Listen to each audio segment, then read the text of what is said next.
A historic impeachment trial is due to begin this morning in Austin, Texas, where the state's longtime Attorney General Ken Paxton is accused by his fellow Republicans of taking bribes and doing a long list of favors for a wealthy supporter.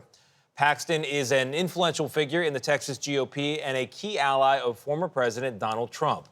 As Janet Shamlian reports, the trial is seen as a big test for Republicans. Will they remove an indicted Trump supporter who's still popular? Texas Attorney General Ken Paxton.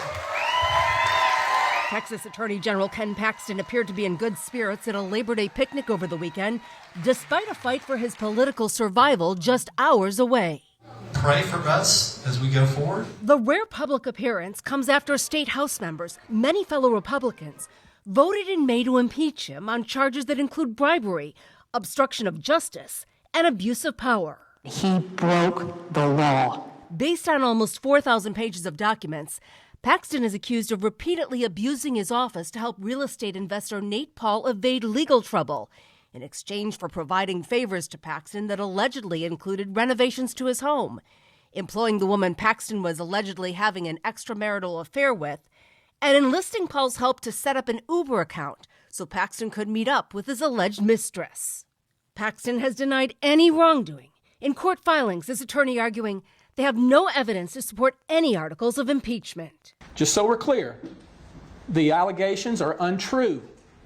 They are false. I just want to make sure that the right person gets elected based on what the voters did in this country. A vocal supporter of President Trump who contested the 2020 election, Paxton appeals to his conservative base and last year secured his third term as Attorney General.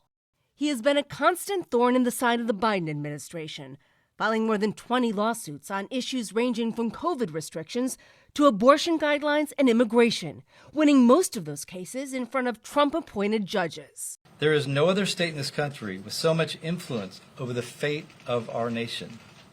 And this is solely because of the relentless challenges I bring against Biden's unconstitutional policy agenda.